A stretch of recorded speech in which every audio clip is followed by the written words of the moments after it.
Buonasera a tutti, sono Franca Bandiera, sono il direttore di IVL, l'Istituto Veneto per il Lavoro, e mi fa particolarmente piacere moderare questa prima serata dedicata a questo percorso di conoscenza degli ITS, gli Istituti Tecnici Superiori.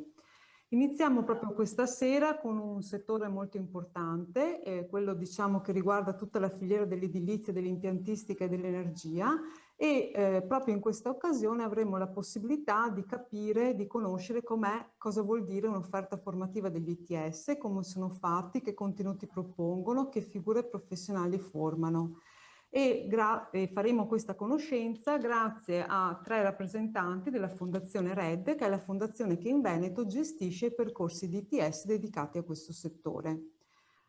Dopo aver visto questa presentazione, aver capito un po' i numeri, le figure professionali e quant'altro, avremo anche la possibilità di sentire la testimonianza sia di un'impresa che di un giovane.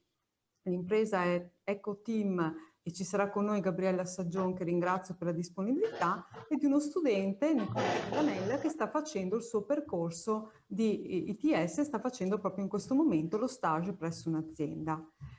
L'obiettivo di questa serata, oltre a quello di capire e di conoscere l'ITS, è anche quello di confrontarci sulle richieste, sulle necessità e sull'offerta di come dire, figure specializzate, di posti di lavoro specializzati che le imprese artigiane hanno. Subito dopo, infatti, le presentazioni ci sarà una piccola tavola rotonda con 5 imprenditori che ci racconteranno un po' le loro esperienze con i tecnici specializzati e le loro necessità. Questo per creare un momento di confronto tra le necessità dell'impresa artigiana e l'offerta formativa degli ITS. Prima di partire con i lavori, do la parola a Dario Dalla Costa, che è il presidente della Federazione degli Impiantisti di Confartigianato Veneto e anche il presidente nazionale, che ci fa i suoi saluti e ci presenta, come dire, il manifesto degli ITS predisposto da Confartigianato Veneto. Prego, presidente, grazie. Molto bene, grazie. Si sente bene? Sì, voce arriva, vero? Benissimo. Buonasera a tutti. Questo è il primo degli appuntamenti estivi che compongono il ciclo di incontri di modalità web dedicati agli istituti tecnici superiori. L'iniziativa è in continuità con il convegno del 23 aprile che ha avuto tra i relatori il ministro dell'istruzione Bianchi, l'assessore Donanzan, e ha l'obiettivo di rendere concreto il sodalizio tra impresa e ITS e porre le basi per un nuovo patto per il lavoro del futuro, di cui siano protagonisti i giovani con le loro competenze. Questa sera andremo a migliorare la nostra conoscenza dell'offerta formativa di questi istituti. Conosceremo gli argomenti che verranno trattati in questo percorso in modo da poter utilizzare nelle nostre imprese queste opportunità. Sono doverosi i ringraziamenti alla Federazione, ai IVL e alle associazioni territoriali. Un grazie particolare a tutto il gruppo di lavoro che si è impegnato per rendere possibile questo tour estivo.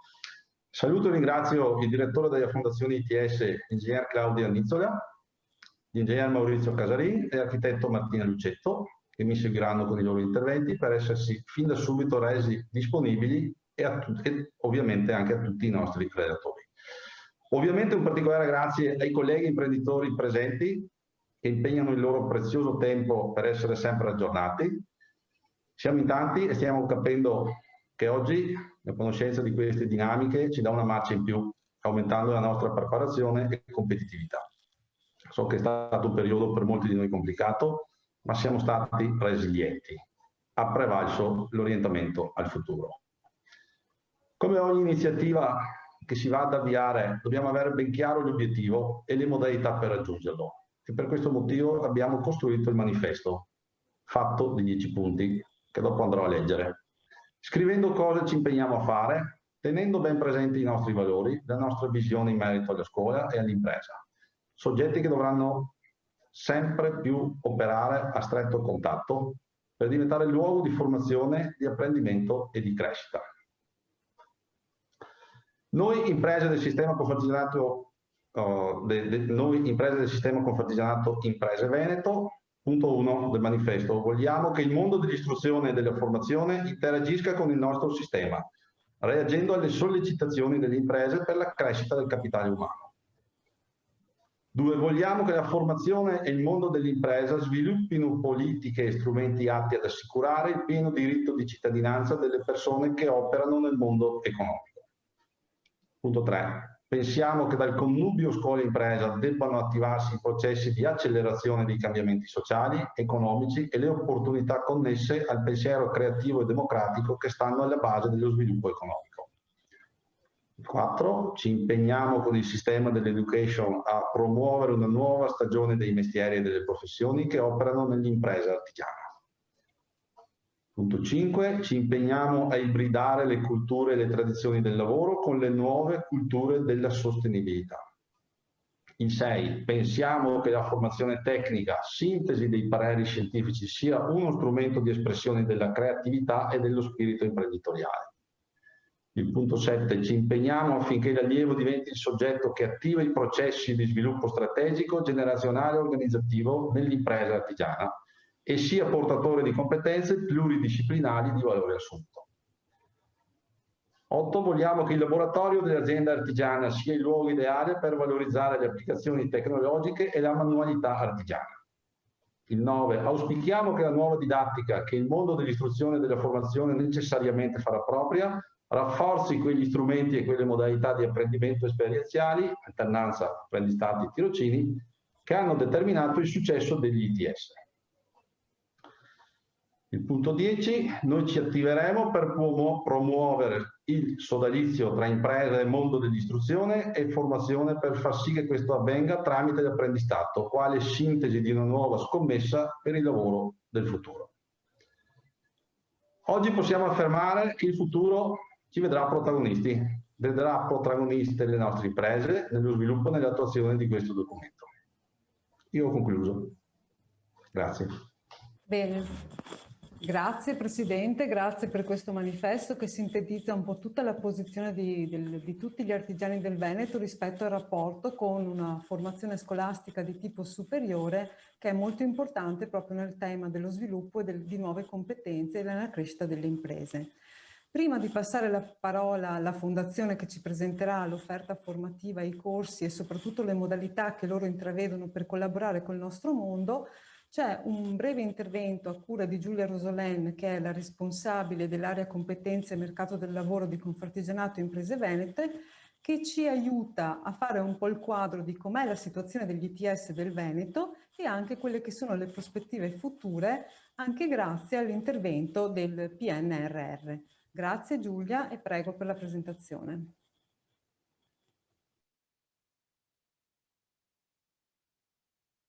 Microfono Giulia.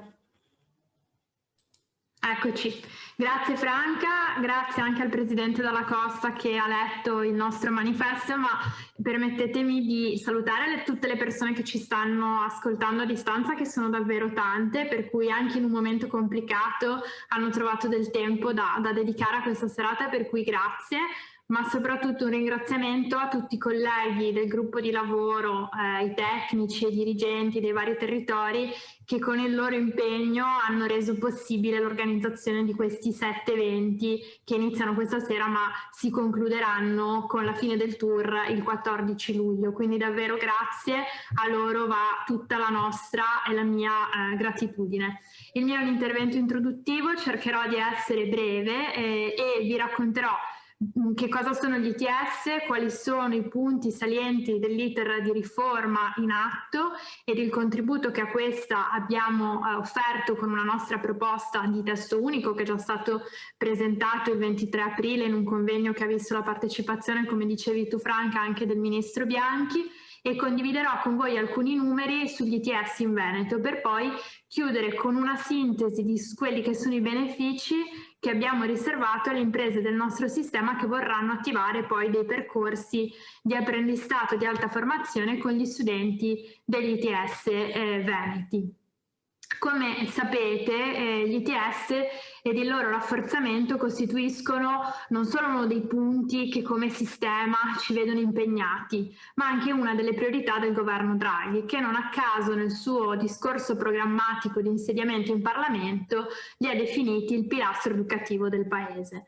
Ma che cosa sono gli ITS? Gli ITS sono un canale di istruzione terziaria che integra formazione e lavoro secondo i modelli internazionali più avanzati. Penso in particolare al sistema tedesco. Si tratta quindi di un'offerta formativa che integra gli altri possibili canali rivolti alle persone che siano in possesso di un diploma quinquennale.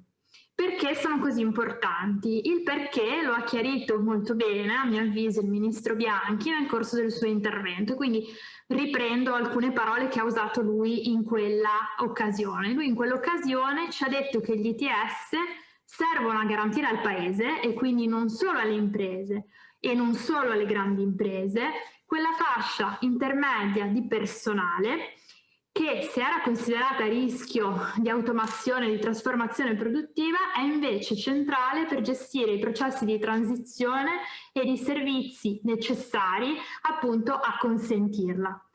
Che cosa caratterizza però l'offerta formativa degli ITS e perché si distingue dalle altre proposte formative post diploma? Ebbene, quello che caratterizza l'offerta formativa degli ITS è la complementarietà. La complementarietà è la competenza più importante di tutte, perché è quella che consente di essere consapevoli delle proprie competenze, ovvero del fatto che io so fare una cosa, che consente di riconoscere le competenze altrui, ossia che tu ne sai fare un'altra e altri ancora, ma che soprattutto porta chi la possiede a sapere che insieme, tutti insieme, possiamo fare molto di più. E questa è la competenza distintiva che ci pare gli studenti degli ITS abbiano e che maturano anche grazie a delle esperienze concrete fatte in azienda attraverso stage o apprendistati, anche attraverso la presenza tra il corpo docente di una parte consistente di persone che vengono dal mondo del lavoro. Gli ITS sono stati costituiti nel nostro paese nel 2008, quindi hanno ormai più di un decennio di storia. Da allora ad oggi il numero degli iscritti e dei diplomati a questi percorsi è costantemente cresciuto, ma come vedete nella slide sia gli iscritti che i diplomati sono ancora molto pochi. In Veneto, secondo gli ultimi dati del monitoraggio Indire del 2021 che si riferiscono al 2019, gli iscritti sono 764 e siamo la seconda regione, vediamo dopo soltanto la Lombardia in Italia per numero di iscritti. Quindi, seppure ci sia una performance eccellente della nostra regione, il numero degli iscritti a questi percorsi continua ad essere in termini assoluti molto basso, soprattutto se raffrontati all'effettivo fabbisogno espresso dal mondo delle imprese. Se guardiamo nello specifico, infatti, alle assunzioni effettuate in Veneto nel 2020 e guardiamo che titolo di studio hanno le persone che sono state assunte, ci concentriamo soltanto su quelle effettuate dalle imprese con meno di 49 dipendenti e quelle che operano nei due settori maggiormente coinvolti nel seminario di questa sera, possiamo notare che 600 assunzioni hanno riguardato persone con il titolo di studio di diploma ITS, 110 sono state effettuate dalle imprese del legno e 490 dalle imprese delle costruzioni. Questo significa che in termini percentuali il 4% delle assunzioni complessive effettuate dalle piccole imprese del settore del legno o il 3% di quelle delle costruzioni ha riguardato persone con questo titolo di studio, una percentuale che è ancora contenuta ma che è destinata a crescere, sarà destinata a crescere se il numero degli iscritti dei diplomati ITS aumentasse. E che questo fabbisogno sia particolarmente sentito dalle imprese ce lo dicono i dati Excelsior sulle previsioni di assunzione da parte delle imprese, soprattutto quelle con una classe dimensionale pari a meno di 49 dipendenti. C'è un altro dato che evidenzia la strategicità della relazione tra le nostre imprese e gli ITS. Infatti, se guardiamo ai numeri relativi alla distribuzione delle imprese sede di tirocinio in Veneto, notiamo come oltre il 70% delle imprese che ospitano gli studenti ITS in tirocinio abbia meno di 49 dipendenti, quindi la stragrande maggioranza dei ragazzi degli ITS va a svolgere i tirocini presso le nostre imprese, quindi può diventare un futuro collaboratore dei nostri imprenditori. Tutto questo per dire che cosa? Che se c'è un problema che riguarda gli ITS, lo abbiamo visto, questo è rappresentato dal fatto che il numero dei tecnici che vengono formati dagli ITS è inferiore alla domanda espressa dalle imprese. Allora, per cercare di risolvere questo problema, il Piano Nazionale di Ripresa e Resilienza ha previsto un investimento non soltanto economico ma anche culturale finalizzato a fare sì che sempre più giovani scelgano di formarsi agli ITS. Come vedete nella tabella, il PNRR ha stanziato 1,5 miliardi di euro destinati proprio al rafforzamento del sistema degli ITS, una cifra molto consistente e che è pari a oltre 20 volte quella che veniva stanziata ordinariamente per gli ITS. Come appunto potete vedere, il PNRR ha previsto anche che gli ITS siano oggetto di un processo di riforma anche di tipo normativo, un processo di riforma che è attualmente in atto. Ad oggi sono state presentate 6 proposte di legge di iniziativa parlamentare. Ad oggi queste 6 proposte di legge sono state unificate in un unico testo base che attualmente all'esame della commissione competente e che prevede alcuni punti importanti per la riforma di questo sistema. Viene introdotto un sistema di accreditamento nazionale, vengono definite nuove aree tecnologiche, vengono strutturati i percorsi degli ITS in 2 livelli. Il primo è quello che conosciamo, il secondo invece, che ha una durata triennale rispetto a quella biennale attuale, porta al conseguimento di un titolo di pari valore a quello di una laurea triennale e prevede anche delle innovazioni rispetto alla questione della governance, dell'individuazione dei docenti, e viene poi istituito anche un coordinamento nazionale. In questo percorso di riforma il nostro sistema di Confartigianato del Veneto è intervenuto presentando una proposta di testo unico. Molti di voi già la conosceranno perché erano presenti il 23 aprile. In breve vi riassumo quali sono i punti strategici di quella proposta, che si prefigge un obiettivo semplice, che è quello di fare in modo di rafforzare ulteriormente il ruolo della piccola impresa rispetto agli ITS. Quindi abbiamo richiesto l'introduzione di incentivi fiscali specifici per le piccole imprese che partecipano alle fondazioni in qualità di soci, l'introduzione di meccanismi di detassazione per l'attivazione di convenzioni con le fondazioni ITS, la previsione soprattutto di agevolazioni contributive relative all'apprendistato di alta formazione e ricerca, pari a quelle già garantite per l'apprendistato di primo livello, oltre che un rafforzamento del tema dell'orientamento dei ragazzi che devono scegliere un percorso post diploma ai ragazzi e alle loro famiglie. Mi soffermo un istante sulla questione dell'apprendistato di alta formazione e ricerca, perché per noi è un tema molto importante. Questa tipologia di apprendistato rappresenta, dal nostro punto di vista, la principale leva di placement per inserire i ragazzi degli ITS all'interno delle nostre imprese, e per questo motivo è stato siglato un accordo interconfederale regionale da parte di tutte le parti sociali dell'artigianato, quindi applicabile a tutte le imprese della nostra rappresentanza, che prevede specifiche prestazioni qualora le imprese intendano attivare appunto questa tipologia di contratto. Queste prestazioni sono garantite tramite la nostra bilateralità EBAV, e quindi abbiamo previsto dei rimborsi per le attività di coprogettazione, per la formazione dei tutor aziendali, per gli adeguamenti necessari in termini di salute e sicurezza, ma abbiamo anche previsto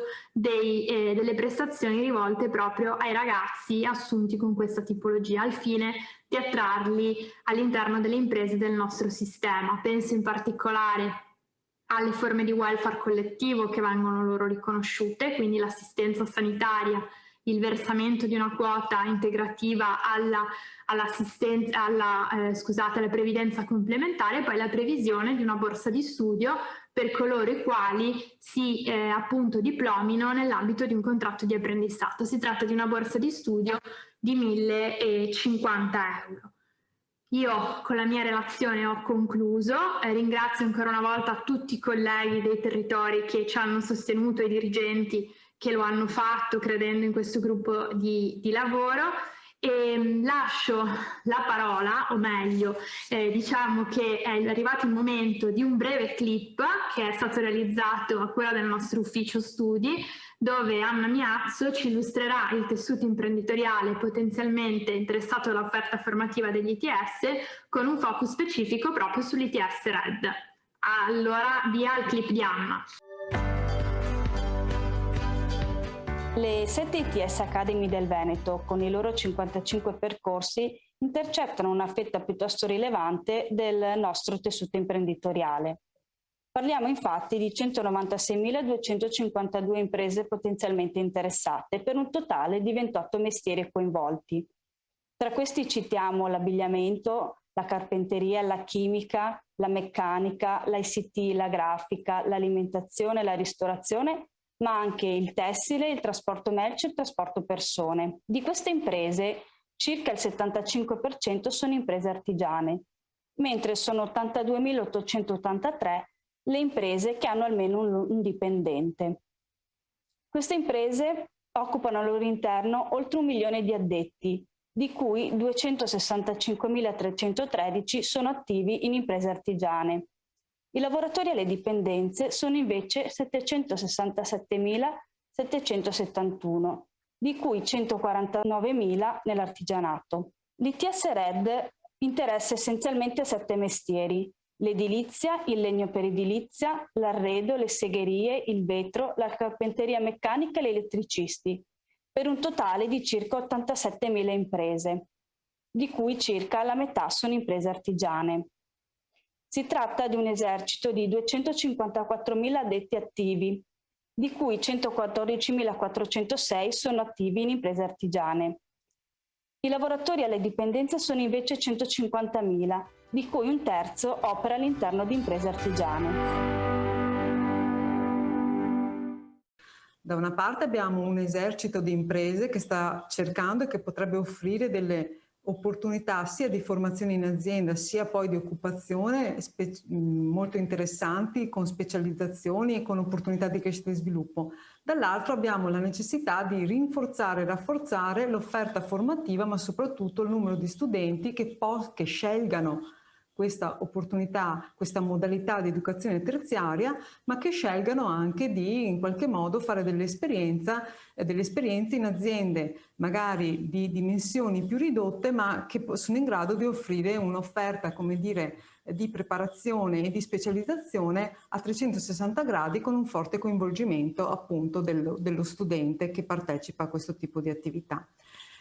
Dopo quindi aver capito un po' qual è la nostra offerta come sistema di imprese artigiane, è giunto il momento di entrare nel vivo e di sentire appunto la presentazione degli ITS, qual è l'offerta formativa dell'ITS RED che riguarda, come abbiamo già detto, il mondo diciamo dell'edilizia, regno e del risparmio energetico, e lo faremo grazie a 3 ospiti particolarmente illustri che ringraziamo già, perché abbiamo l'ingegner Claudio Nizzola, che è il direttore della fondazione, l'ingegner Maurizio Casarin, che è il manager tecnico scientifico, e l'architetto Martina Lucetto, che invece è la referente per l'orientamento. Quindi 3 figure chiave nella fondazione, nell'organizzazione e nella gestione appunto di questi corsi. Inizierei con la prima domanda, in cui chiederei appunto di fare un po' una presentazione di che cos'è la Fondazione RED, un po' dei numeri dell'offerta formativa di questo ITS. Prego, professoressa Nizzola, mi sembra che... Eccomi qua, sì. Ecco, Beh, io volevo intanto dare un saluto e ringraziare tutti, ringraziare soprattutto gli organizzatori di questo evento, che è importantissimo per noi, anche perché ci permette di interfacciarci con il settore dell'artigianato, che è molto forte nella nostra regione. Io farò una breve presentazione, ma poi passo la parola ai due manager, Martina Lucetto e Maurizio Casarin, che illustreranno nel dettaglio i percorsi. 2 o 3 punti fondamentali che avete già trattato. Ringrazio anche la dottoressa Rosolén, che è stata molto chiara e precisa nella presentazione. 2 punti chiave. Il punto fondamentale è questo: noi siamo una fondazione che opera nell'efficienza energetica e anche in tutto il mondo delle costruzioni, e con il PNR che ha presentato il governo nei mesi scorsi, la sostenibilità e l'efficienza energetica sono uno dei must, uno dei punti chiave dei programmi in tutta Europa, forse anche nel mondo, visto i cambiamenti climatici. Quindi sono tematiche sicuramente molto importanti che toccano tantissimi ambiti anche del settore delle aziende.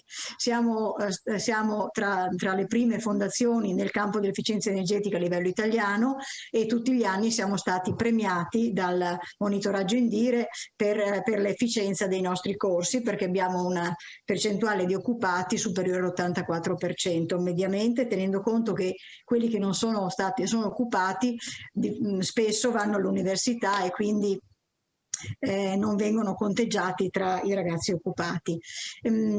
La cosa più importante che volevo dirvi era questa, che noi abbiamo una fondazione che si basa moltissimo sulla collaborazione con le imprese e le aziende di settore, che ci danno annualmente, ma anche più spesso, diciamo perlomeno a livello, per ogni volta che presentiamo un bando nuovo, un nuovo percorso, chiediamo sempre la collaborazione con le aziende di settore, perché il corso venga sempre aggiornato alle richieste del mondo del lavoro. Quindi per noi la partecipazione di aziende e di partner a tutti i livelli è importantissima. Quindi i percorsi vengono modificati annualmente in base alle richieste.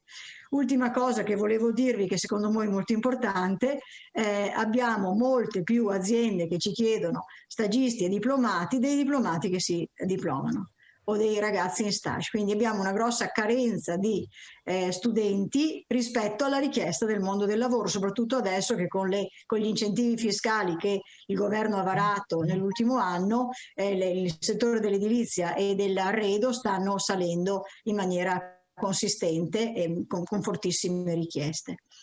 Lascio la parola ai miei colleghi Martina Lucetto e a Maurizio Casarin. Vi ringrazio comunque per la partecipazione. Grazie professoressa per il suo intervento. Prego.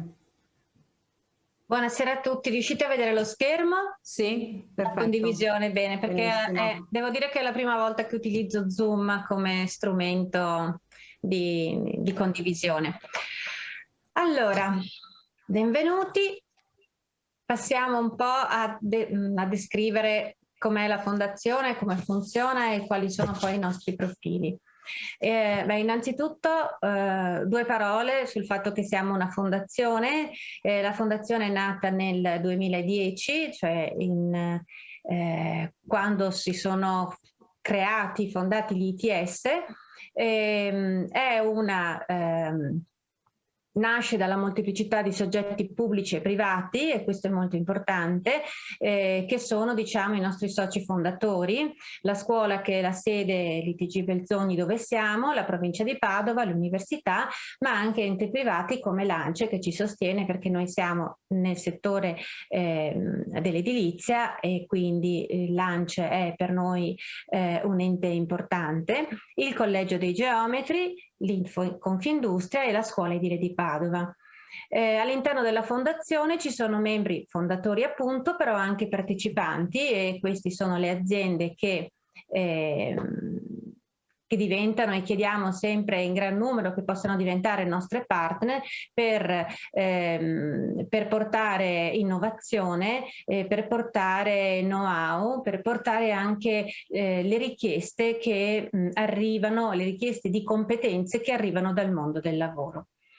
La fondazione poi è costituita con diversi organi, a cascata: il consiglio di indirizzo, la giunta, il presidente, il direttore, il comitato tecnico scientifico, l'assemblea di partecipazione e il revisore dei conti. Questo per dare così un'idea di come è costituita la fondazione.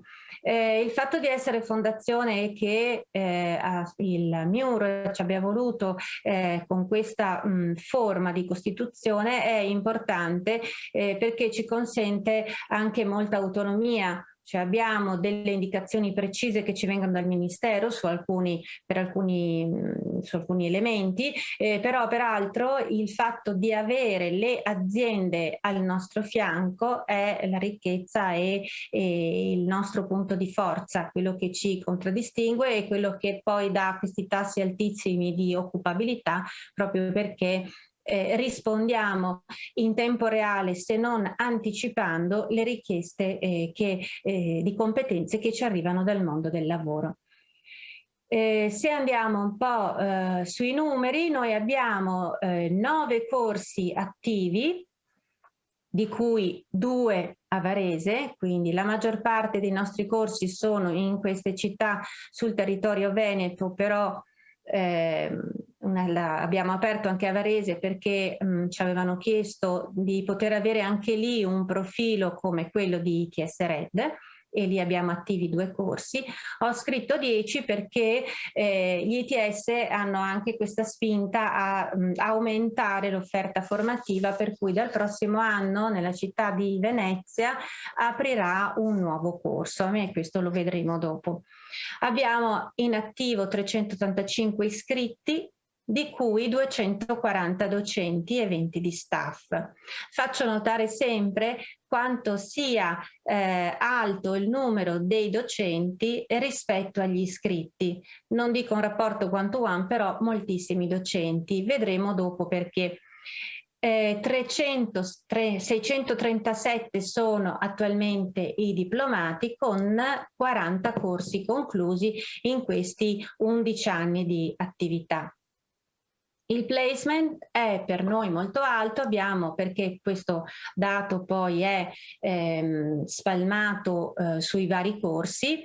In realtà abbiamo dei corsi con punte del 99-100%, magari corsi che hanno un placement più alto. Questa è comunque la media. Dico sempre ai ragazzi, perché questo dato è a 1 anno dal diploma, ce lo chiede Indire, ce lo chiede il Ministero ed è obbligatorio comunicarlo. E quindi cosa vuol dire? Che un ragazzo che segue un ITS, frequenta un ITS, non è seguito solo per i 2 anni di formazione, ma è seguito anche nell'anno fino a 1 anno dal diploma. E quindi dico sempre ai nostri ragazzi che in realtà sono seguiti per 3 anni, perché poi li aiutiamo a trovare lavoro, anche se il fatto che abbiamo molte ore di stage nel percorso formativo fa sì che molto spesso i ragazzi poi restino nell'ambiente in cui hanno potuto fare formazione. E abbiamo 500 imprese partner. Le caratteristiche molto succinte dei nostri partner, abbiamo dei corsi a cui fanno riferimento tantissimo gli studi di progettazione, di geometri, architetti, ingegneri, ma abbiamo anche molte imprese di produzione e manutenzione degli impianti, laboratori di analisi, e aziende che producono materiali per l'edilizia e per l'arredo. Questi naturalmente poi distribuiti per l'indirizzo di corso. La nostra offerta formativa. La durata di un ITS è standard ed dura 2 anni. Hanno in questi 2 anni 1200 ore di attività didattica e 600 ore di stage.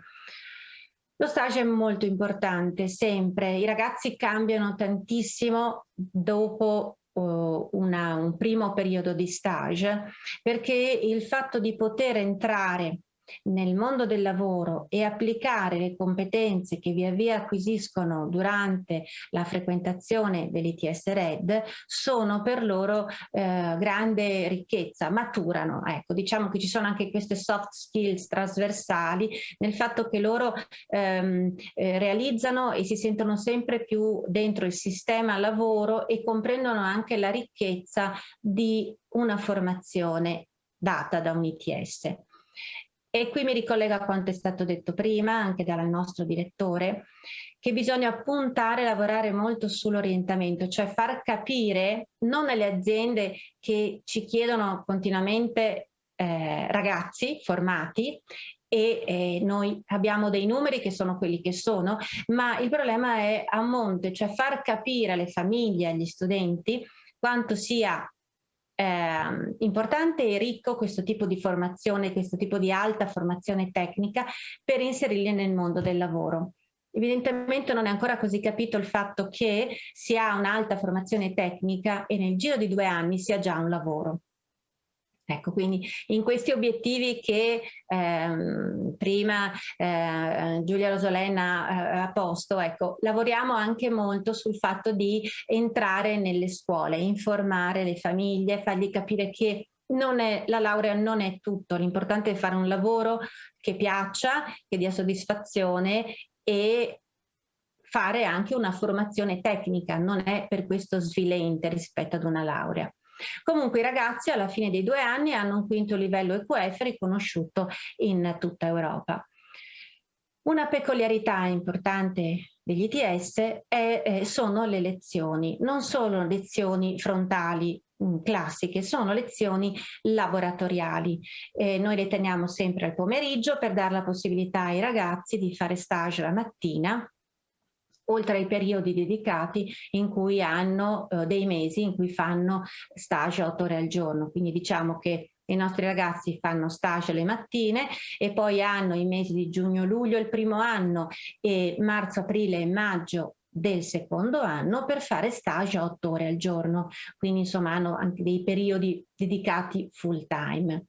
Ma ritornando alle lezioni laboratoriali, sono delle lezioni che consentono ai ragazzi di mettere direttamente in pratica ciò che il docente ha spiegato, o mentre il docente spiega c'è subito un'applicazione, un caso pratico da affrontare. Questo modo diverso di acquisire conoscenze e quindi trasformarle in competenze fa la ricchezza degli ITS. Ad aiutare a rendere ricche queste lezioni laboratoriali sono i nostri docenti. Prima vi dicevo 240 docenti e 383-85 studenti.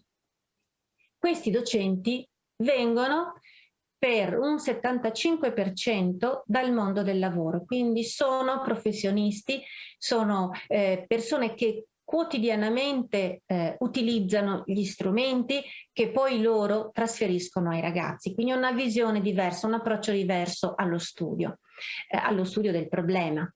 L'altro 25% viene o dagli istituti tecnici o dal mondo universitario, ma sono comunque liberi professionisti, cioè sono comunque docenti che anche insegnano, ma fanno pure la libera professione. Quindi diciamo che noi avremo un 100% di docenti che pratica la libera professione sul tema, per cui noi poi li selezioniamo per venire a a trasmettere le loro conoscenze ai nostri ragazzi. In queste lezioni laboratoriali i ragazzi ad esempio non hanno libri di testo, hanno nel nostro drive dei documenti condivisi, cioè del materiale che il docente già seleziona, e sempre con casi pratici. Infatti un'altra peculiarità molto importante e che completa la formazione dei nostri allievi è che loro lavorano sempre su casi concreti, su casi pratici, e per questo, mentre parliamo di lezioni laboratoriali e fatte dai docenti che rilasciano competenze. Un'altra cosa volevo dire su questo: le competenze le acquisiscono attraverso unità formative, cioè noi analizziamo la competenza, verifichiamo che la competenza abbia bisogno di una serie di nozioni, di materie da studiare, e queste vengono proposte ai ragazzi in modo contestuale, cioè in un periodo ristretto e tutte assieme.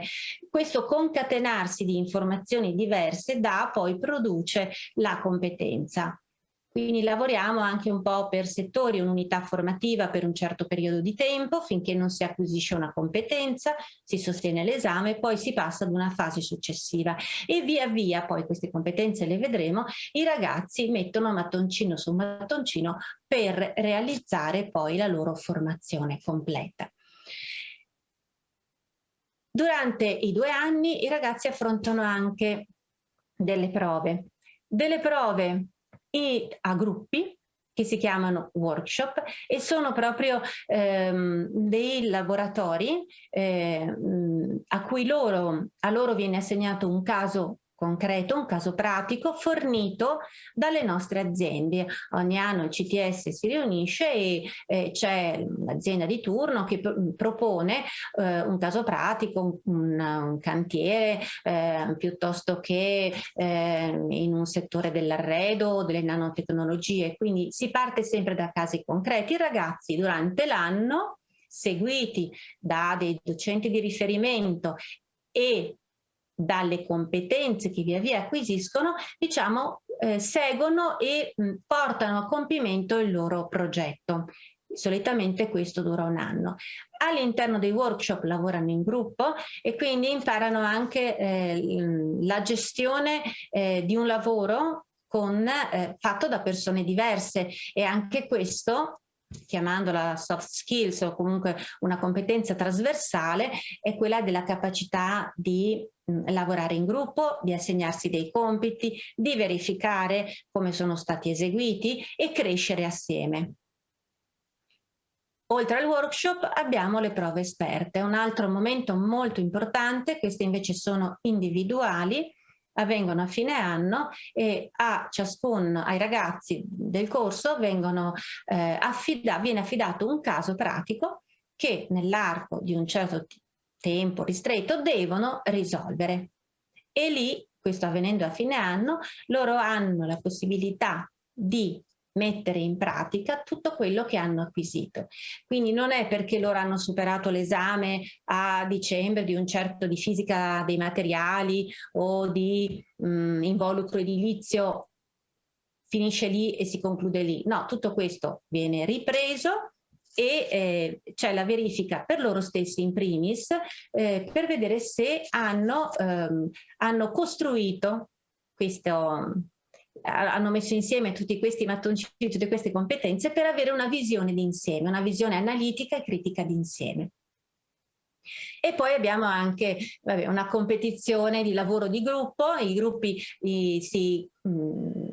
sono in competizione tra di loro con un tema che gli viene assegnato per vedere poi come lo sviluppano, e poi naturalmente c'è un vincitore. Adesso in questo caso abbiamo anche un bellissimo progetto in costruzione con l'ITS del turismo per avviare un'attività assieme ad Asiago con i nostri ragazzi, e per questo c'è molto fermento da parte di tutti e 2 gli ITS, ma anche di ragazzi per partecipare.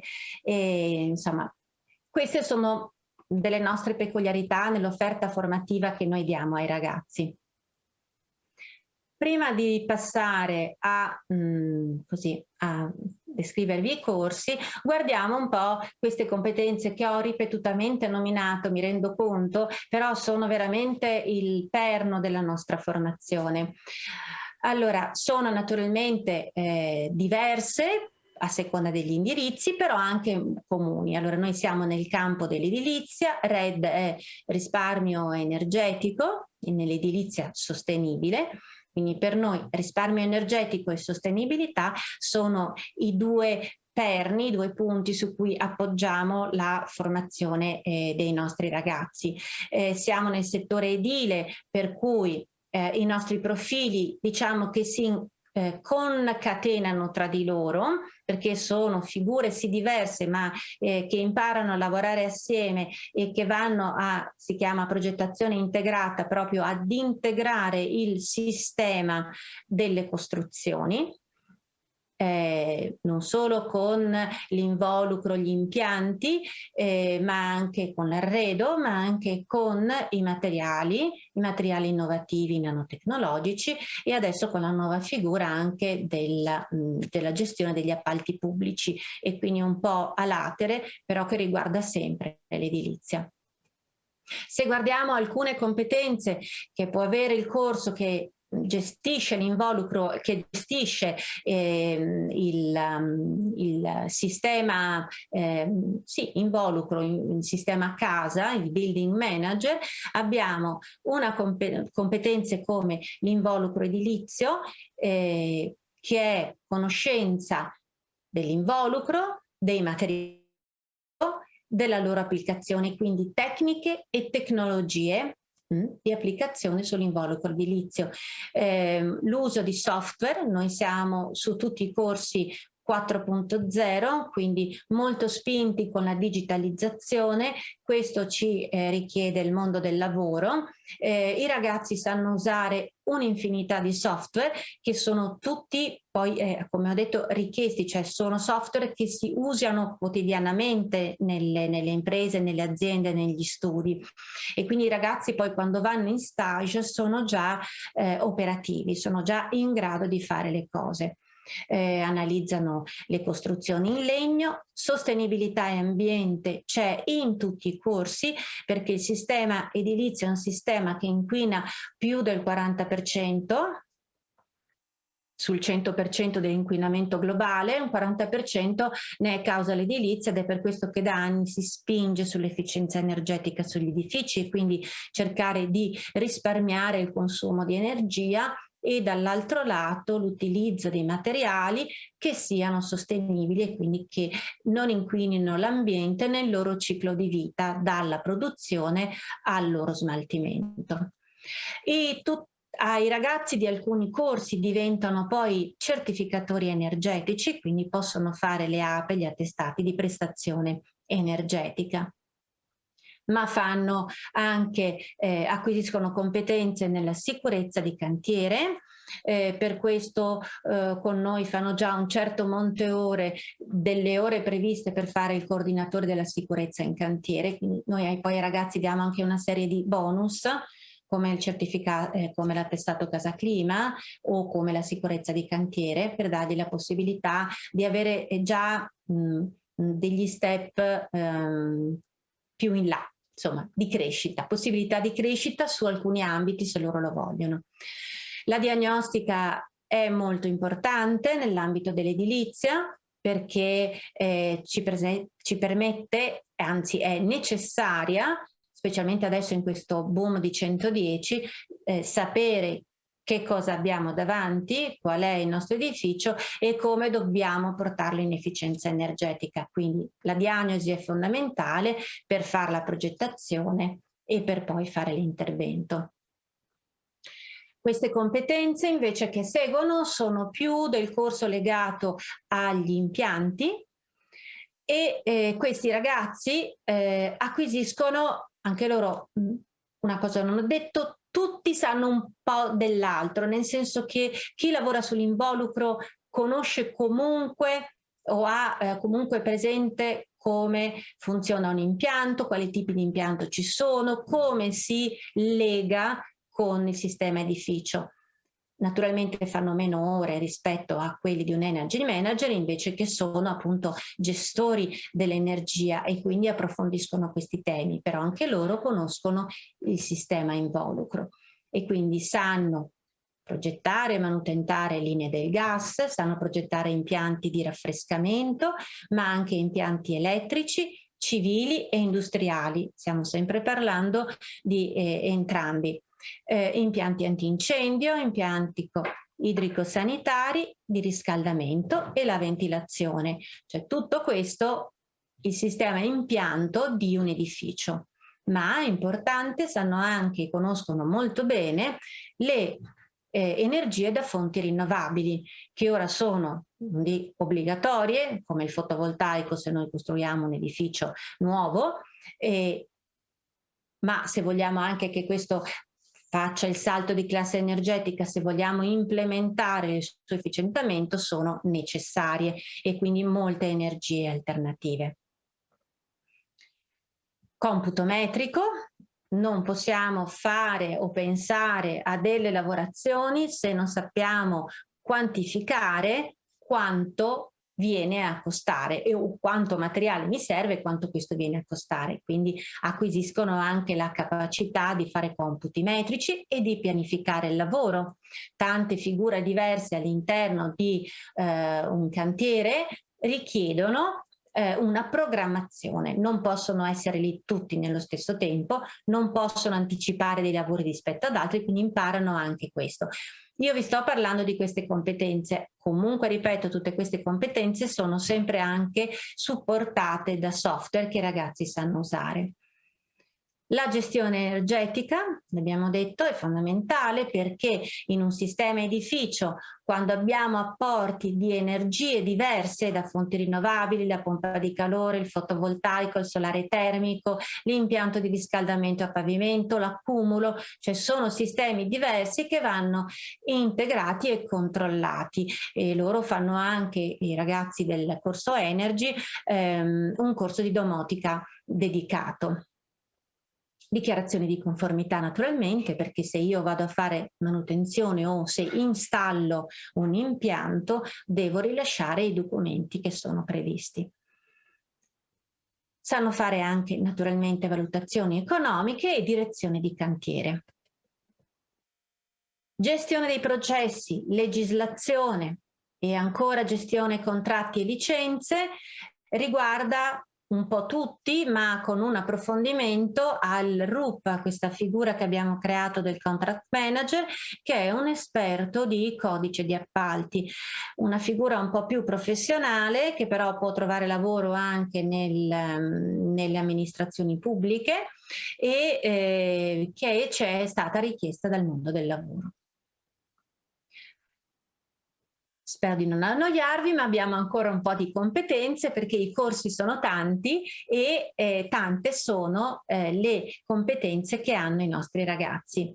Allora, se andiamo verso il corso invece che noi abbiamo chiamato Nanotech Manager e che si occupa e analizza i materiali innovativi in edilizia, che si stanno utilizzando tantissimo adesso, perché la tecnologia, la tecnica di posa, di progettazione dei materiali è sempre più complessa e a volte ha bisogno, soprattutto nelle riqualificazioni degli edifici, di spessori sottili, e questi spessori sottili ci vengono dati solo da materiali particolari, e per cui è un corso dedicato proprio alla conoscenza, allo studio di questi materiali, la loro applicazione, ma anche lo studio in caso di degrado. Mancava una figura proprio tecnica specifica che conoscesse i nuovi materiali, queste nuove pose, e sapesse individuarne la causa. Quindi degrado edilizio e contenzioso tra le parti CTU, CTP, la performance dei materiali naturalmente, quindi specialmente nelle aziende che producono nuovi materiali per edilizia, fare delle prove di laboratorio per verificarne la durata, per testarne la resistenza e via dicendo. Office e Cloud Automation, questo ce l'hanno tutti i corsi. Marketing del prodotto e inglese avanzato.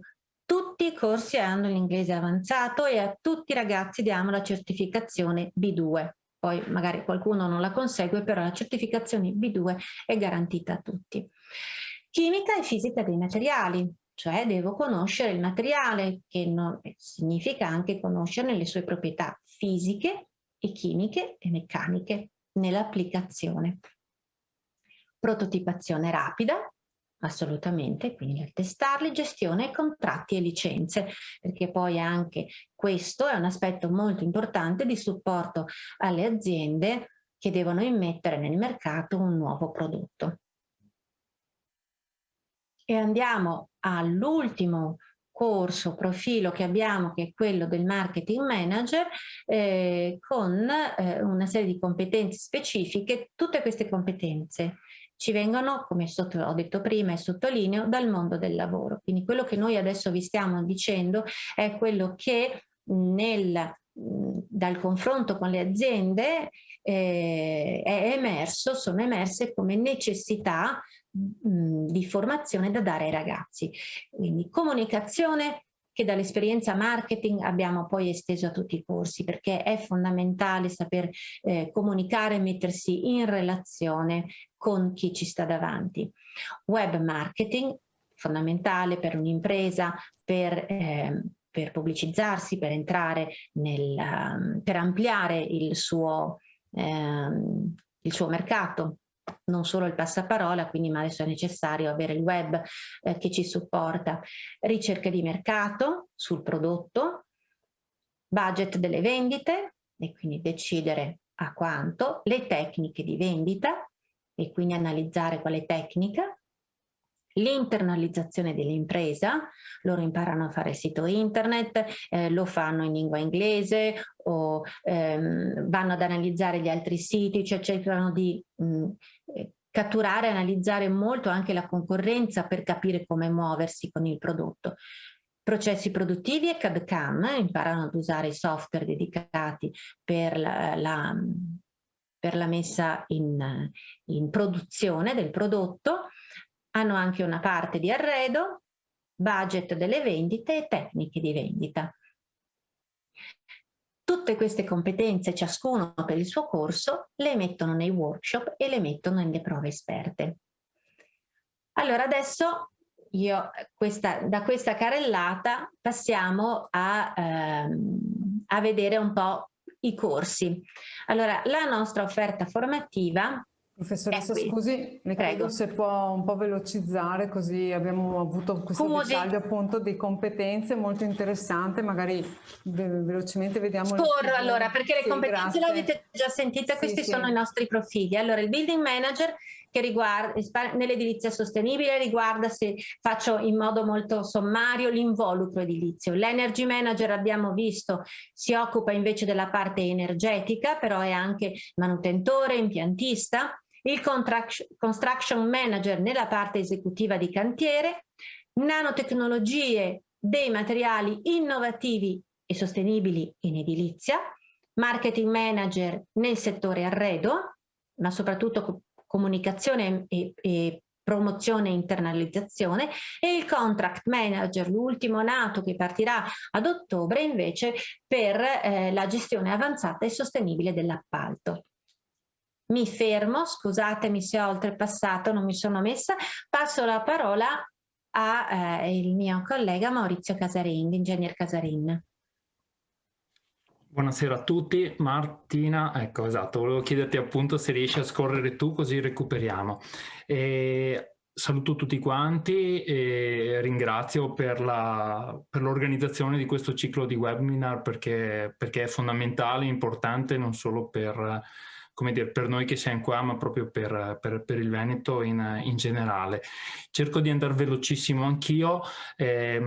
Abbiamo cercato di riassumere in 4 frasi quelle che sono un po' le caratteristiche delle aziende, delle 500 aziende con le quali abbiamo collaborato. Ecco, abbiamo notato che sono sempre aziende che hanno bisogno di nuove energie per poter crescere, per poter innovare, per poter far sì che tutto quello che è la loro tradizione continui nel futuro con un valore aggiunto, che è appunto quello dell'innovazione, sfruttando quelle che sono le tecnologie che ad oggi sono a disposizione. Sentiamo parlare tantissimo di quello che è una gestione 4.0 dei processi, che altro non è che un modo per far sì di continuare a poter lavorare in maniera più efficiente e più veloce.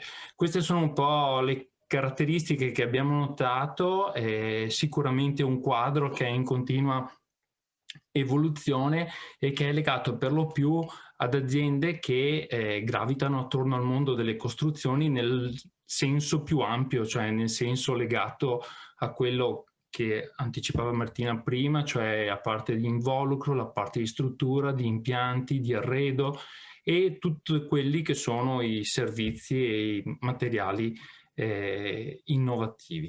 Ti chiedo di passare all'altra slide, Marti. Ok. Allora, di fatto le attività della Fondazione sono, come dire, occupano 3 fasi, che sono quelle della progettazione, della didattica, e didattica intesa come attività svolta in aula o in laboratorio, e di stage. In che maniera possiamo collaborare con voi e in che maniera potete aiutarci a, come dire, crescere e a formare ragazzi che possano essere operativi da subito, cioè dei ragazzi che entrano in azienda e non serve che passino 6 mesi perché possano essere, come dire, d'aiuto, ma lo siano già da subito. Allora, le prime 2 voci che vedete, quindi individuazione di stage aziendali, attivazioni di percorsi di apprendistato, di alta formazione e ricerca, sono quelle attività che sono legate alla parte di stage. Le altre che leggete sotto, visite aziendali, lezioni magistrali, assegnazioni di casi pratici, sono, come dire, interventi, opportunità di collaborazioni legate alla fase didattica, cioè a quello che svolgiamo con i docenti o con la collaborazione di voi aziende.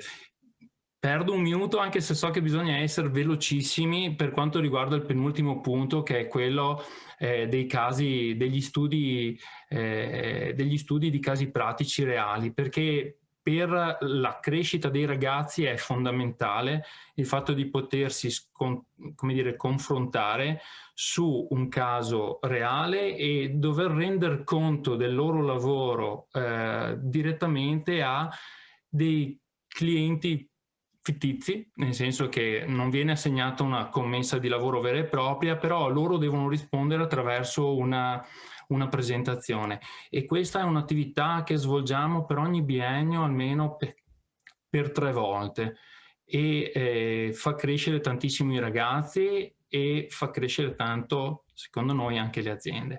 L'ultimo ambito di collaborazione invece è quello legato all'individuazione delle competenze in uscita richieste appunto da quello che è il mondo del lavoro, e qui potremo, come dire, riagganciarci a quello che ha detto l'ingegner Nizzola all'inizio, ma anche al presidente Dalla Costa in quello che è il suo manifesto, cioè la possibilità di collaborare per andare a definire competenze nuove aderenti a quella che è la necessità del mondo del lavoro. E i luoghi in questo caso sono 2: da una parte il CTS, che è il Comitato Tecnico Scientifico, che anticipava Lucetto poco fa, cioè all'inizio dell'introduzione; l'altro invece è il polo tecnico professionale delle costruzioni, che vuole essere un punto di scambio di informazioni, competenze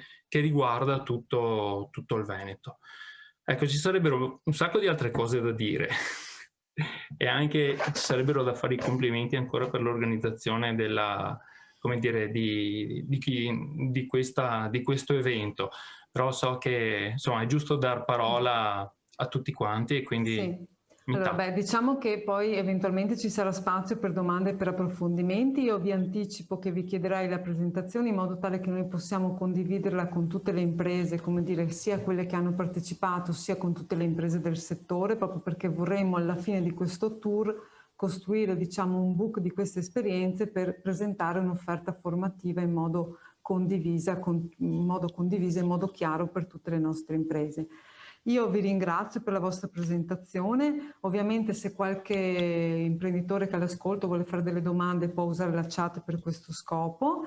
Mi sembra che sia importante sottolineare due aspetti. Al di là, come dire, di una presentazione molto puntuale delle competenze tecnico-specialistiche che questi corsi offrono, che sono uno degli elementi essenziali che li caratterizzano, mi sembra molto interessante sottolineare anche proprio la modalità organizzativa, quindi questo costante rapporto con il mondo del lavoro e questa anche adattabilità di anno in anno del progetto formativo, che rende questi corsi, come dire, rinnovati e rinnovabili come le energie di anno in anno, quindi non fissi su un programma scolastico rigido, ma adattabili ai contesti e alle necessità e in qualche modo creati on demand dal gruppo di imprese che aderisce a quel progetto specificatamente, sempre nel rispetto dei vincoli e dei criteri specifici che hanno questi ITS. Quindi l'importanza proprio di una progettualità condivisa che si fa col mondo del lavoro per sviluppare delle figure rispondenti proprio alle necessità.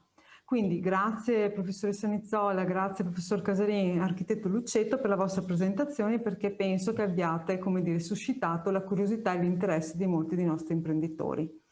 Approfitto adesso della vostra collaborazione perché siete stati voi che come fondazione ci avete aiutato a trovare queste due testimonianze e quindi invito prima Gabriella Saggion di EcoTeam a raccontarci un po' la sua esperienza che in quanto ospite di uno stage ITS. Gabriella ci sente? Era in linea prima? Eccola qui. Buonasera a tutti. Buonasera Gabriella, grazie. Se ci vuole presentare brevemente la sua azienda e raccontarci un po' la sua esperienza con gli ITS. Allora, buonasera a tutti, io sono l'amministratore di EcoTeam e la nostra azienda ha sede in provincia di Padova, alle porte di Cittadella. Siamo un'azienda certificata ESCO, cioè una società di servizi energetici specializzata nell'installazione di impianti ad energia rinnovabile. L'obiettivo primario è quello di individuare le opportunità di risparmio energetico con impianti ad alta efficienza, sia a livello residenziale che commerciale. Che dire, siamo un team di circa 15 persone tra dipendenti e collaboratori. E i progetti che stiamo seguendo negli ultimi mesi sono di riqualificazione energetica in generale su immobili commerciali, quindi di impianti importanti, ma anche molti legati al Superbonus 110 che immagino conoscerete anche voi. La mia esperienza, la nostra esperienza come team con l'ITS è senz'altro stata un'esperienza positiva. Abbiamo trovato lo stagista molto preparato, molto interessato al nuovo ambiente di lavoro e partecipe anche al confronto con i colleghi e quindi è stata sicuramente un'esperienza molto interessante che dovrebbero fare tutti, a mio avviso, tutti gli studenti, dovrebbero avere un periodo di stage per confrontarsi con le aziende. Se posso, Gabriella, le avete assegnato un progetto specifico condiviso con la fondazione? Avevate già un progetto in cui lui si è inserito? Vi sta seguendo su più cantieri? Progetti che noi stavamo già seguendo, l'abbiamo fatto collaborare appunto a questi progetti e ha camminato con noi, diciamo. In questa molto bene. Quindi, come dire, la cosa che avete apprezzato è sia la competenza tecnica tecnologica portata, ma anche questa capacità di mettersi in gioco e di essere, diciamo, subito operativo rispetto a quelle che erano le vostre necessità, i vostri cantieri aperti del momento, cantieri in tutti i sensi, ecco. Senz'altro, più tecnico che come dire, come una scuola normale quando si seguono dei corsi, ma si è molto teorici e poco pratici e quindi sì, molto preparato a livello... Molto preparato, bene. Lei quindi consiglierebbe ad insomma, a delle aziende che ci stanno ascoltando di ospitare uno stage di un ITS? L'ha trovato differente rispetto ad altri processi, ad altri percorsi di studio? Sicuramente sì, a un mio collega consiglierei di provare questa esperienza, senz'altro. È un'opportunità a doppio senso, sia a livello la possibilità agli studenti di farsi già un'idea sull'impostazione del mondo del lavoro e sia per l'azienda che li ospita di confrontarsi con delle figure professionali fresche, dinamiche, motivate, che a volte magari serve avere qualcuno di più motivato e anche molto preparate. Bene, allora grazie Gabriella per questa testimonianza, perché appunto volevamo proprio sentire appunto chi aveva provato l'esperienza dello stage e chi ci desse appunto qualche consiglio e qualche condivisione. Grazie ancora per la partecipazione. Passerei la parola a Nicola Stevanello invece, che è uno studente che sta facendo, credo, il primo stage, giusto Nicola? Sì, buonasera a tutti. Sì, sto facendo appunto uno stage. Tu se posso chiederti quanti anni hai, che scuola hai fatto prima di fare l'ITS? Io sono del 2000 e ho fatto l'istituto tecnico San James Salesiani, ho fatto l'indirizzo industriale, elettronica, elettrotecnica. Ok, e quindi hai scelto di fare l'ITS subito dopo che ti sei diplomato, giusto? Sì, esatto. Come mai hai scelto di fare l'ITS al posto dell'università, se posso? Perché cercavo un percorso che mi desse l'opportunità di approcciarmi in modo rapido e concreto al lavoro. Okay. Magari a differenza dell'università, che è un po' più teorica e che ci vogliono anche più anni di studio, l'ITS, essendo un percorso un po' più breve, con della formazione all'interno sia teorica sia pratica, mi desse l'opportunità di approcciarmi appunto al mondo del lavoro e andare a contatto con le aziende. Bene, e hai trovato questa tua desiderata anche nel percorso che stai facendo e nell'esperienza di stage? Sì, certo. Nell'azienda, nel percorso di stage che sto facendo adesso, sto applicando quello che appunto mi è stato dato, dato appunto come formazione da parte dell'ITS, soprattutto nella parte elettrica, quindi di impianti elettrici, perché nell'azienda in cui sono diciamo che opera nei impianti elettrici industriali, e quindi ho modo di vedere insomma sia dalle piccole realtà che alle grandi realtà. Infatti sono molto contento appunto dell'opportunità che mi è stata data. Bene, e questa cosa ti sta anche orientando rispetto alle tue scelte, rispetto al tuo futuro professionale? Ti piacerebbe rimanere ad esempio nell'azienda dove stai facendo lo stage? Questa esperienza ti ha aperto nuovi orizzonti?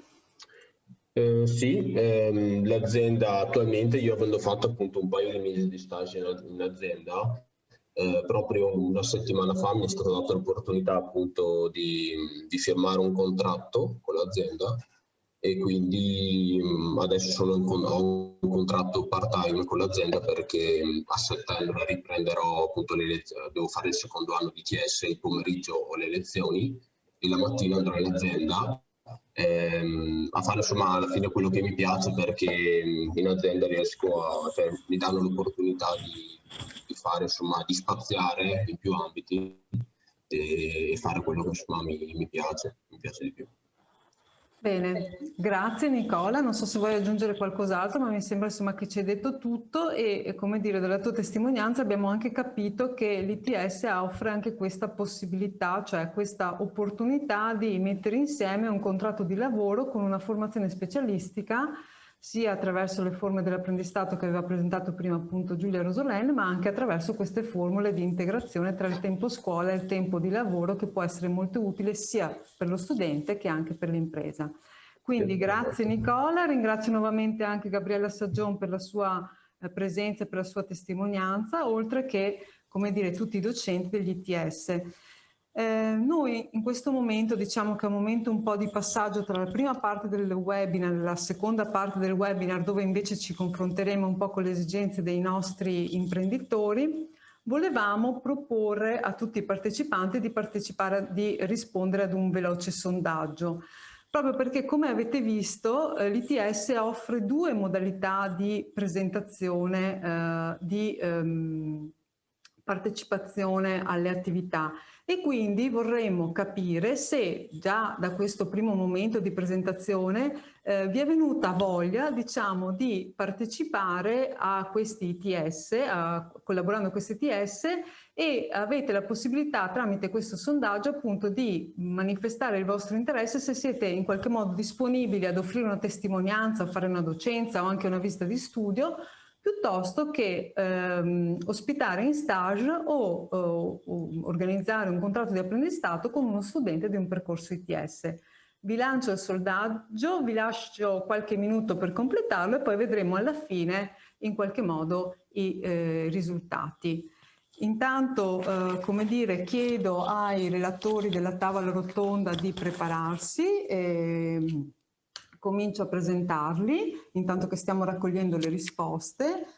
Sono il signor Calderato Renato della ditta Enertech della provincia di Vicenza, il signor Francescato Daniele dell'ITS dell'azienda ITF di Paese, il signor Galalin dell'impresa di costruzioni Galalin specializzata nel restauro, il signor Lovato dell'impresa edile Lovato e il signor Witt dell'impresa Witt che si occupa di impianti di termoidraulica e di assistenza caldaie.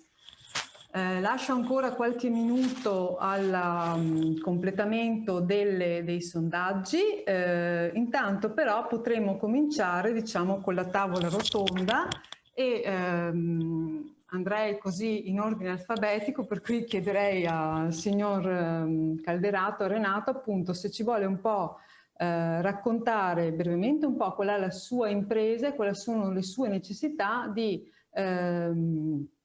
figure tecniche specializzate rispetto proprio alla sua impresa, alla sua organizzazione di impresa. Buonasera a tutti, sono Renato Calderato, sono un tecnico, faccio imprenditore da una trentina d'anni nel settore impiantistico. Io mi occupo di impianti sia termoidraulici che impianti elettrici, perciò spaziamo su tutti e due i settori. Siamo più concentrati sulla manutenzione impianti, sia civili che industriali. La mia azienda è un'azienda di 10 addetti, tecnici operativi in cantiere, operativi come manutentori e installatori, e 3 persone poi dedicate all'ufficio per pianificare interventi e quant'altro. Come dicevo, operiamo nel settore sia elettrico che idraulico e questo è stata un'evoluzione che necessariamente abbiamo avuto negli ultimi anni, perché nel nostro settore le due cose si stanno fondendo. Questa è una delle richieste che arrivano da più artigiani, perché sento tantissimi colleghi che hanno queste necessità e pertanto il nostro profilo è proprio questo, del tecnico che sia, come dire, che abbia competenze su ambo i settori. Bene, grazie. Quindi, come dire, la ricerca di figure complete a 360 gradi che sappiano mettere insieme delle competenze che una volta erano, come dire, caratteristiche di 2 figure professionali distinte, certo, diciamo l'elettricista piuttosto che l'idraulica. Quindi anche come abbiamo visto nell'ITS, sempre di più anche il mondo del lavoro chiede delle competenze, diciamo, delle figure professionali a 360 gradi. Non so se anche il signor Daniele Francescato dell'ITF, come dire, condivide questi suoi stessi punti di vista? Sì, buonasera a tutti. Assolutamente sì, concordo sia con Renato Calderato, il quale è un collega concorrente, perché anche noi da 49 anni operiamo nel settore elettrico ed idraulico e quindi convengo con Renato appunto per quelle che sono le esigenze sempre più gettonate dei clienti che richiedono un'unica figura, un'unica azienda che possa ovviamente essere un'unica figura per le necessità dei clienti. Faccio i complimenti comunque all'organizzazione, all'ITS, perché il vero problema degli imprenditori artigiani o comunque legati anche all'industria è il cambio generazionale che purtroppo ci vede in forte difficoltà. Parlo per la mia azienda, ma credo anche di avere le stesse necessità sia di Renato che di Gabriella.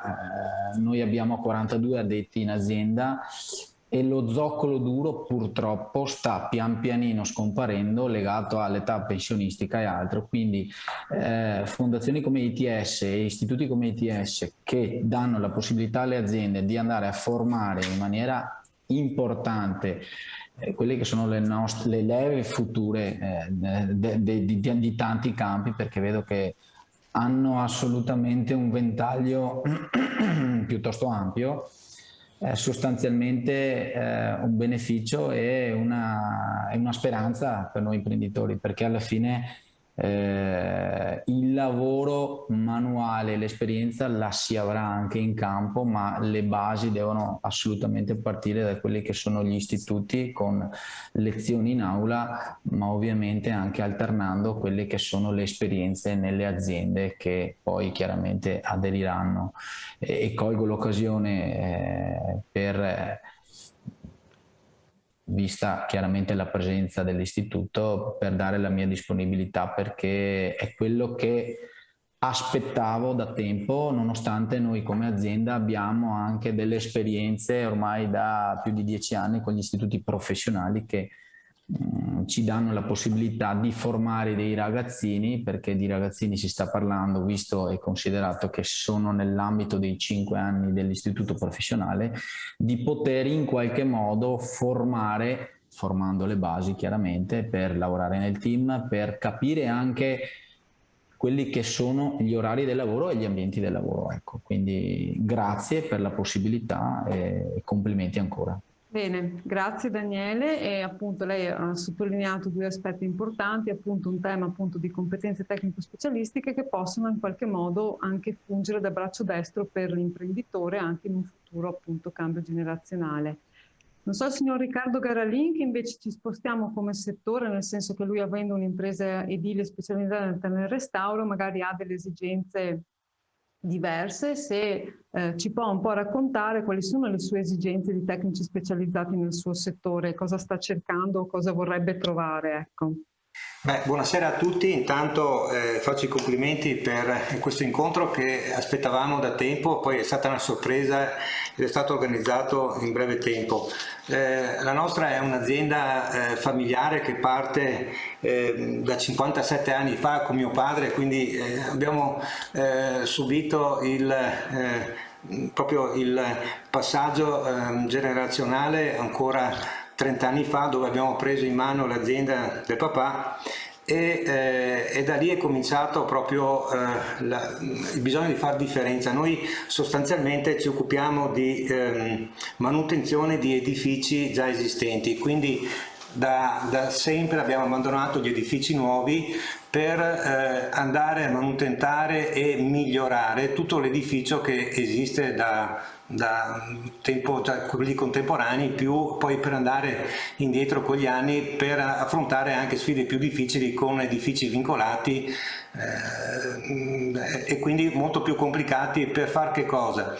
Per renderli fruibili a chi adesso cerca una casa che non può essere più la casa col focolare, ma una casa che deve avere tutti i comfort possibili, e per fare questo bisogna proprio fare uno sforzo in più per cercare di inserire in un contesto che non era previsto una serie di impianti, di isolamenti, chiaramente, di tecnologie, di sistemi e farla bella, farla piacevole per il cliente perché la vuole bella.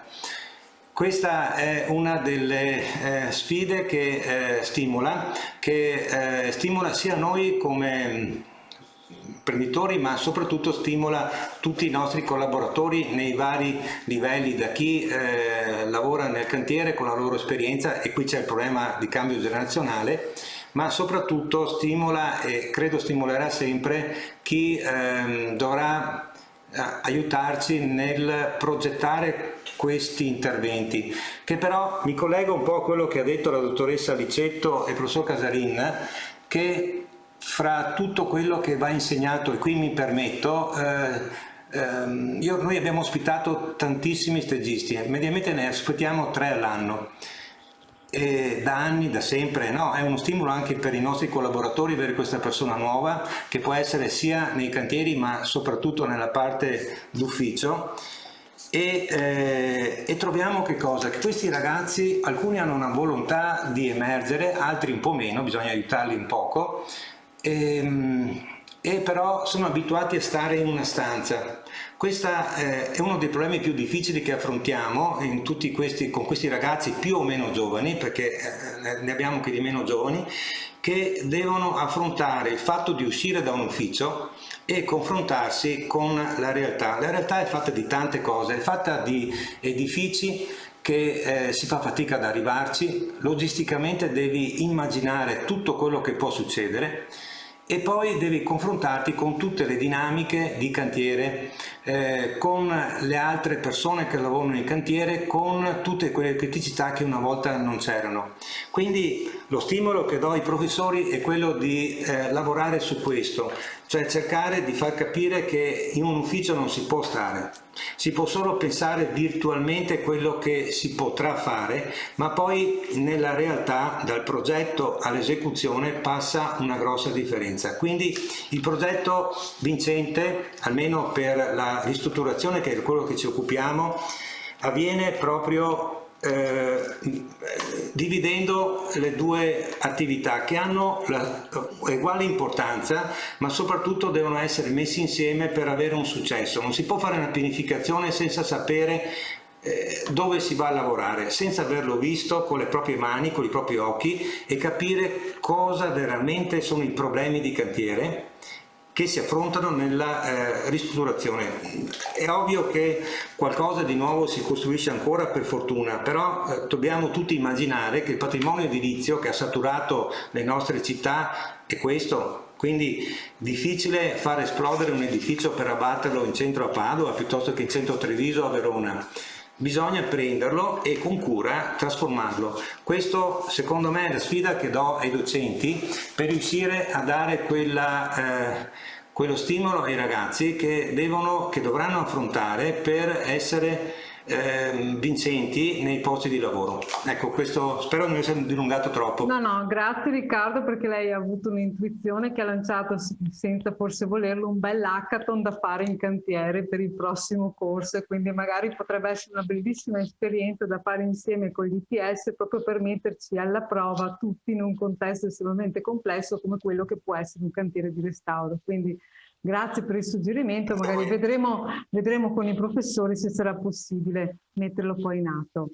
Sentiamo adesso invece l'esperienza del signor Lovato Giovanni. Anche il signor Giovanni ha un'impresa edile, come dire, in provincia di Vicenza, magari si occupa di altre tipologie di edilizia, ma anche lui sicuramente aveva bisogno di tecnici specializzati. Sì, buonasera a tutti.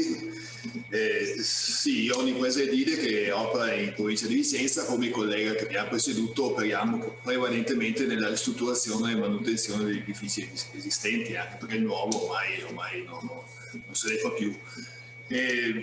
Sì, concordo pienamente quanto detto dal mio predecessore Caralì, che il cantiere va vissuto, ma va vissuto dalla mattina alla sera. Ragazzi servono competenze, alta professionalità, conoscenza di materiali, conoscenza della loro messa in opera, però il cantiere è un mondo a sé e che va come ripeto vissuto. Io l'ho provato personalmente, non come ragazzi che sono usciti da ITS, però ragazzi che sono usciti dai geometri, ragazzi con molta manualità, con molta voglia di fare in maniera proprio pratica, e sono venuti da me, hanno lavorato in maniera tuttora due geometri che lavorano in cantiere, e questo consente a me come imprenditore di avere un qualcosa in più, sia con la relazione con i tecnici, con i direttori di lavori, con la committenza, e anche per la gestione del lavoro stesso. Giustamente si diceva prima, il passaggio generazionale è un grosso problema. Anch'io, come chi ha parlato prima, siamo della generazione che i nostri genitori negli anni 60 hanno creato un'impresa, noi negli anni 90 l'abbiamo presa in mano e la stiamo portando avanti, dietro di noi non sappiamo se non abbiamo nessuno, e quindi il passaggio generazionale è importante, ma il problema, e secondo me sottolineo il problema, è proprio quello della mancanza della manodopera. Questo sarà il problema del prossimo futuro. Sono già 20 anni che questo problema lo stiamo vedendo. Però prima avevamo anni 90, avevamo tutti quelli che venivano dall'est, poi la crisi del 2008-2018 ha ridotto questa necessità, adesso è esplosa. Bene, grazie signor Giovanni per la sua testimonianza. Appunto sottolinea ancora anche lei questo tema appunto del cantiere che va vissuto e dell'esperienza concreta che può in qualche modo supportare anche una preparazione tecnica specialistica che serve un po' a tutte le figure professionali. Chiudiamo questo giro di esperienze, di testimonianze, di, come dire, vita vissuta dai nostri cantieri con il signor Renato Witt, che invece ha anche lui un'azienda termoidraulica e quindi ci porterà un po' la sua esperienza e la sua esigenza appunto di tecnici specialistici. Buonasera a tutti, sono come detto una piccola azienda di termoidraulica, siamo in 8 addetti, collaboratori cosiddetti. Ecco, noi operiamo nel settore sia dell'installazione di impianti a livello civile e manutenzione di caldai. Sicuramente gli attuali istituti non riescono a fornire a sufficienza ragazzi per poter continuare la nostra attività, e infatti il cambio generazionale sarà uno dei prossimi problemi che nessuno di noi è sicuro di poter trasmettere le nostre competenze ad altri ragazzi. Benvenga l'ITS che sicuramente riesce a selezionare già dall'inizio le capacità di un ragazzo, cioè uno che affronta l'ITS già sa dove vuole andare, mentre le scuole attuali non riescono a selezionare e a poter differenziare le volontà di un ragazzo. L'ITS sicuramente le può implementare e queste non possono che essere a favore delle nostre aziende, insomma, soprattutto a livello trasversale, perché dobbiamo anche mettere in conto che ormai un tecnico deve saper fare l'elettricista, deve saper fare l'idraulico, deve sapere di fiscalità, perché deve fare le ricevute, deve sapere di normative, e quindi ben vengano questi istituti, anche se purtroppo io, essendo nella zona del Veneto orientale, sono un po' lontanino, ecco. Purtroppo bisognerebbe aumentare la capillarità di questi istituti, insomma. Bene, grazie Renato. Lei ha lanciato un'altra sfida all'ITS, che quindi dopo aver fatto l'hackathon in cantiere, dopo in qualche modo un confronto con alcune competenze tecniche, come dire, tecniche ma anche operative, c'è anche un tema appunto di avere un'offerta formativa più distribuita su tutto il territorio della nostra regione e quindi essere più vicina un po' alle esigenze di tutte le imprese che in questo settore appunto sono distribuite in tutta la regione e proprio per caratteristica tipica di questo tipo di imprese sono come dire presenti in tantissimi anche piccoli comuni, piccole realtà, quindi la necessità è anche quella di avere un'offerta più distribuita.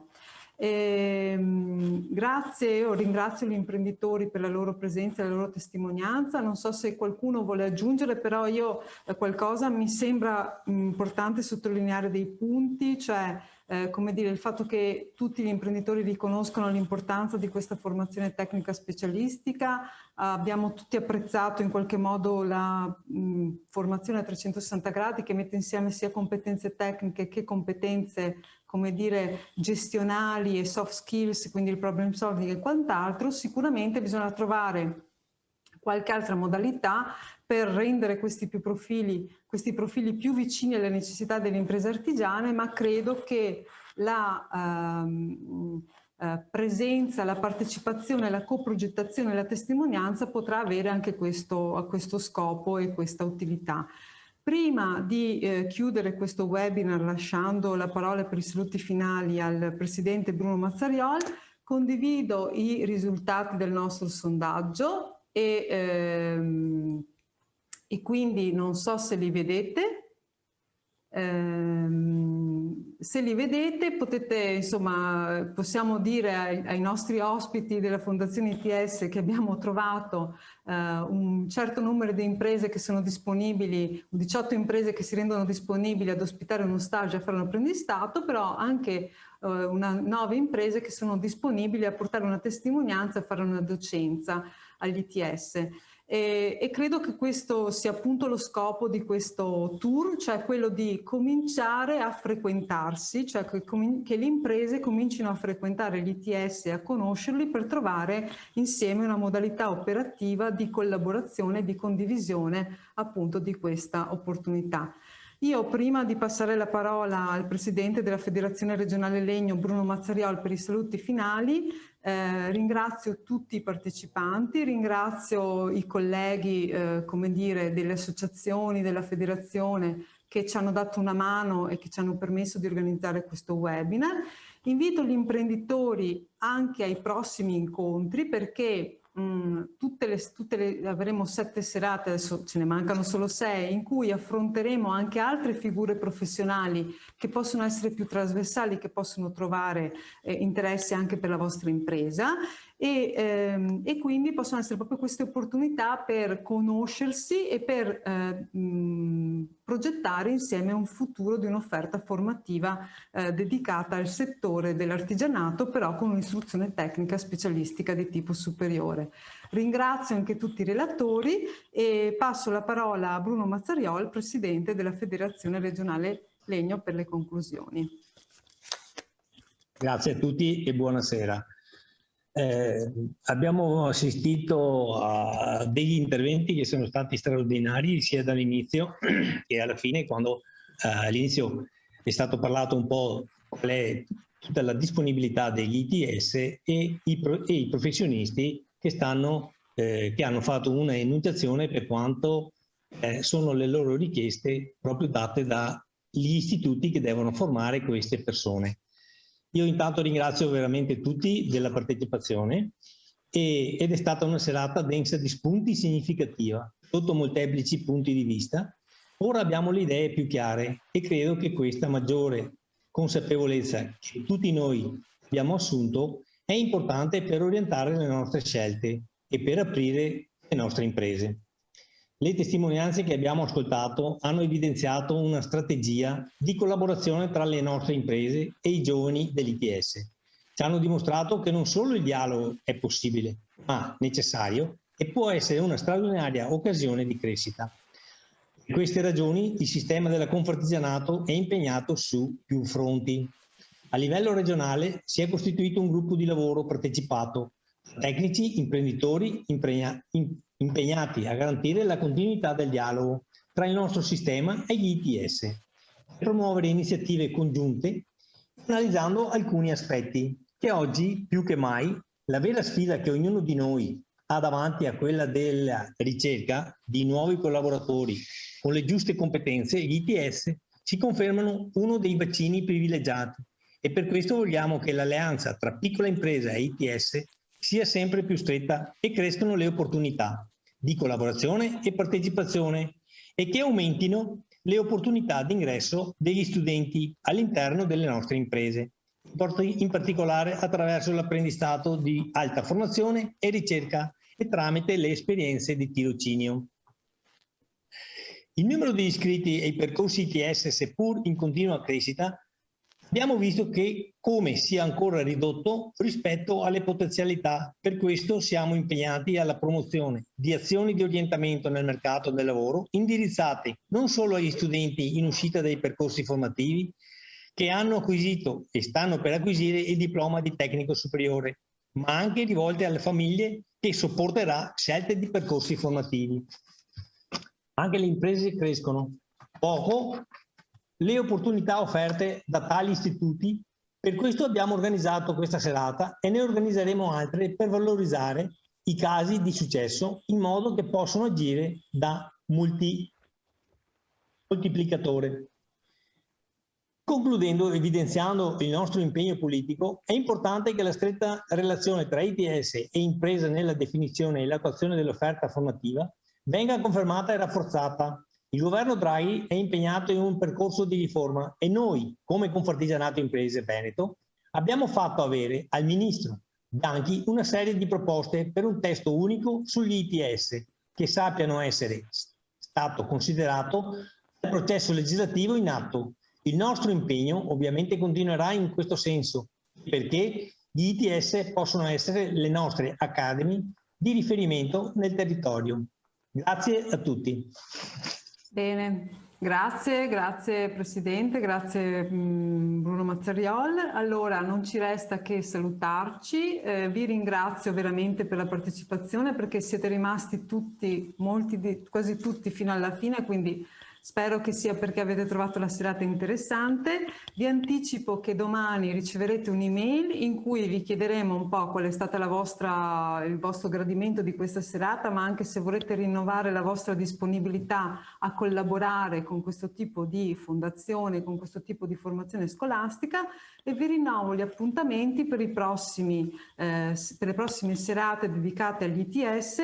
Domani sera c'è la serata dedicata all'ITS agroalimentare, mentre la prossima settimana avremo la serata dedicata all'ITS meccanica meccatronica, che avendo molte specializzazioni anche sul tema automazione IoT potrebbe essere di interesse anche per alcuni imprenditori di questo settore. Quindi grazie e buona serata a tutti.